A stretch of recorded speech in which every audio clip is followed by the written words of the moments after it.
I'm going to talk a little bit about our organization, which is called Visit Napa Valley. We're a tourism marketing organization. Unlike many parts of the world, we are not funded by government.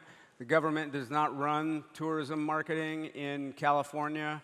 A few places in the United States still do that, but most of them do not. So I'm going to talk about that quickly. So our mission is to promote, protect, and enhance the Napa Valley's position as one of the world's great wine, food, arts, and wellness destinations. And I'll talk about why we talk about that, not solely about wine, although wine is the thing that we're most known for, but I'll talk about that in a bit. Our focus is to strategically manage tourism. We make sure that we do lots of data analysis, and we know who likes the Napa Valley best, and we market to those folks. But we also work on specific periods where we need folks to come in. So what that means is, like on weekdays, we basically are a leisure destination, so we don't have a lot of people on weekdays, and so now we have a very good, robust effort at bringing group business in, which primarily is business workers like day trippers who are not day trippers, but luxury things like lawyer conferences, maybe medical conferences, those kind of things that happen on weekdays. So that's very important to us. And then we really focus on what we call November through April, and that is where we really do most of our marketing. The vast majority of our marketing is in that period because that's when we have room and that's when we can afford to have more people come into the valley. Hopefully that makes sense. We look very long-term in terms of how we're managing things from a marketing standpoint and a sales standpoint. We're very specific about making sure that the Napa Valley brand is well treated and that the way we market it is the proper way to market it. We do not do anything that would damage the brand. That's the first and most important thing about the way we look at it. In fact, at our meetings in the office, we talk a lot about not screwing it up. That's the very first thing we have to do, is not screw it up, because the Napa Valley is in a very healthy situation right now. We already talked about the growth of consumer engagement and loyalty, and then we also talked about the meeting and travel industry, both of which are very important to us. We're also working very, very hard to be the official and most up-to-date marketing destination for the Napa Valley, and that's why we do a lot of data gathering, and I'll talk about that more, and you'll see some of that data gathering. We work very closely with the government, and we have many, many partners, business partners that we work with, now about 400 paying partners of ours who help us market the Napa Valley. We couldn't do it all ourselves, and you'll hear a little bit later that we're very, very purposefully working with a lot of different entities. We're all about collaboration in the Napa Valley, and I'll explain that to you in a little bit. We also, as a group, as a business, we're working on making our efforts as specific and as successful as possible. So we call it a culture of excellence in our offices, and that we're working really hard to get that better and better and better as time goes on. And we have a great team. We started only back in 2009. We had 3 people then, and we had what was the total of our total budget was $400,000. Now we have about 23 people and a budget of about $7.5 million. So we've come a long way, and our team is responsible for all the good things that we do. So this is what our budget looks like, and I only show this to let you see in numbers the things that we focus on.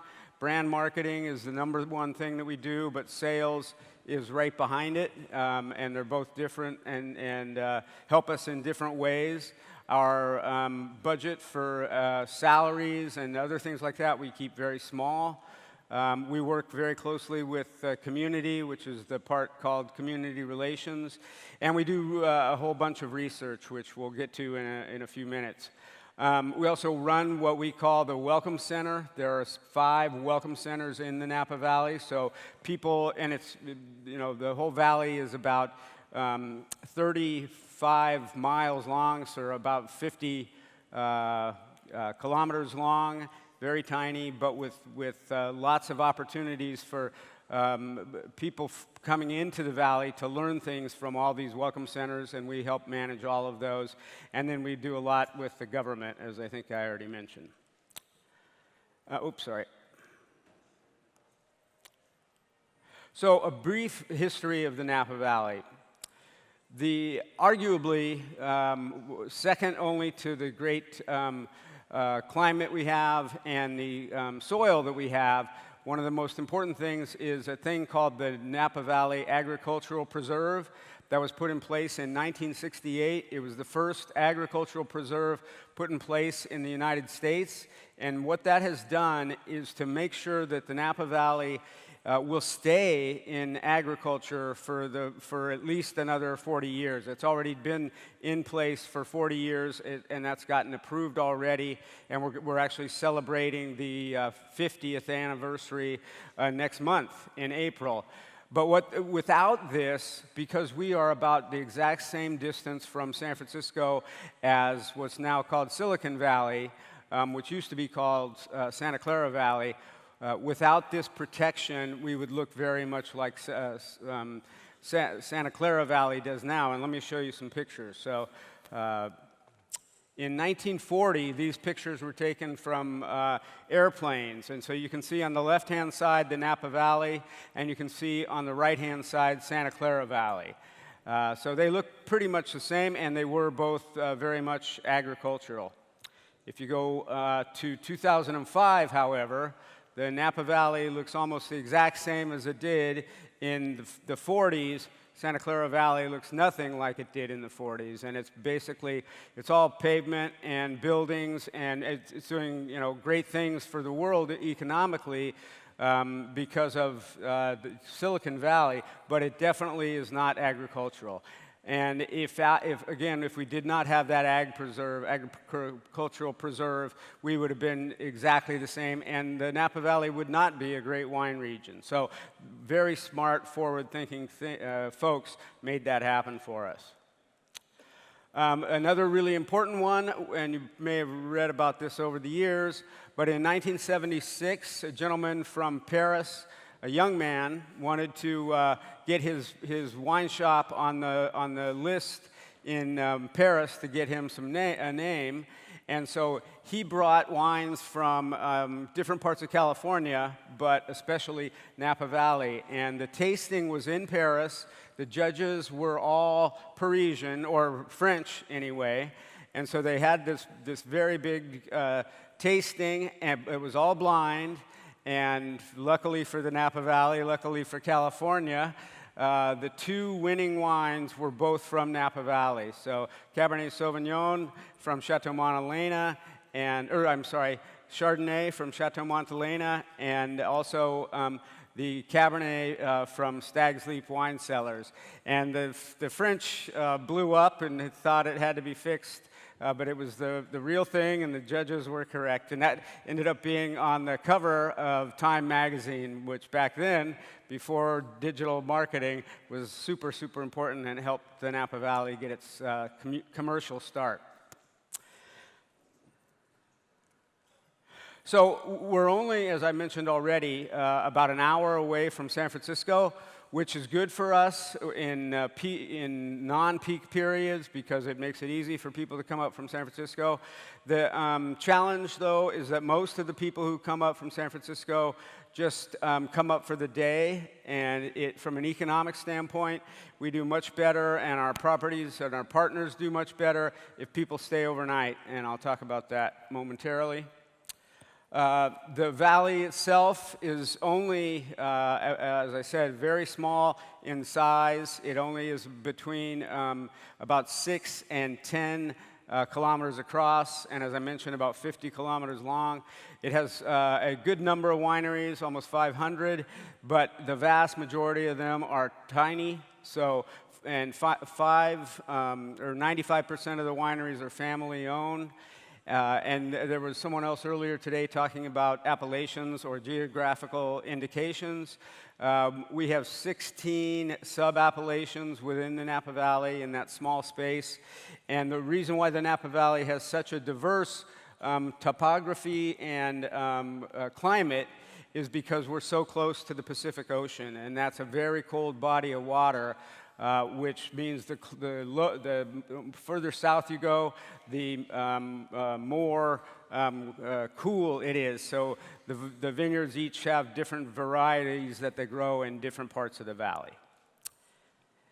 And so as I said, it's already I told you it's very small in size, but in fact, to give you some real detail, is that there's only 4% of California wines come from Napa Valley. When we ask people that, they usually say it's got to be like 90%. 9% of the county is in vineyards. The rest are mostly open land and mountains. And then only, as you all know here, only 2% of the world has Mediterranean climate that the Napa Valley has, which helps us tremendously as well.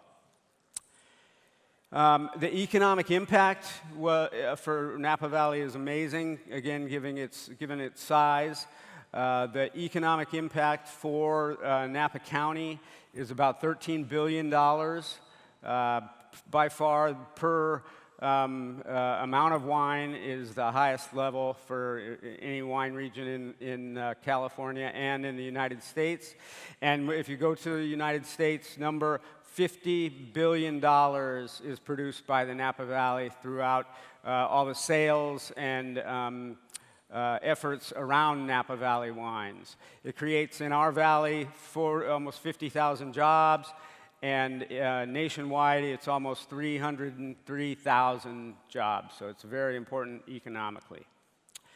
We have a great Michelin star, amazing amount for what our size again. We have 2 3-star Michelin restaurants, and they're beautiful. I'm going to go through some of the things that we talk about, but they're not really at the top. Rising tide lifts all boats. Mr. Mondavi, Robert Mondavi, who really put together the culture that we follow now, started that, and he believed it. We still live it. When he talked about first wine, then California wine, then Napa Valley wine, and then finally Robert Mondavi wine, and I had the great pleasure of working there for 14 years.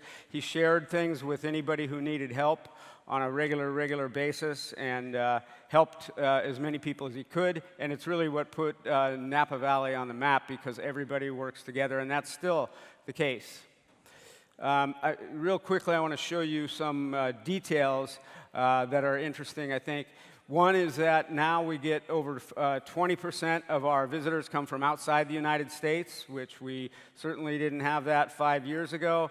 The things people like the most: wine tasting, going to restaurants, winery tours, and now shopping, which is new. The most important guest that we get is from overnight guests, because they spend significantly more money, and I'll cover that very quickly. $840 per party, which is about 2 people, a couple, and that's per day, which is an amazing number. And then if you go to the day trippers, who I talked about before, we have more of those, but they only spend for 4 people per day is about $357 per day. So big difference, and that's why we focus so much on getting people to stay overnight. Plus, they have a better experience. I'm going to skip that and just talk about what people like. The best is, again, it's also not only is it the wine, but it's the beauty of the valley, and I'm going to stop right when I get to this. The likelihood of people to come back to the Napa Valley is about 92%, which is amazing now that 20% plus are coming from outside the United States. And you can see here it's very diverse, but now China is the #1 market that comes and stays with us. And with that, I'm just going to say, well, we have a great climate, terrific diversity of experiences. The ag preserve is super important. Great entrepreneurs like Mr. Mandavi, and closeness to the San Francisco Bay, and collaboration, collaboration, collaboration, which you are all doing that right now and right here. Thank you very much.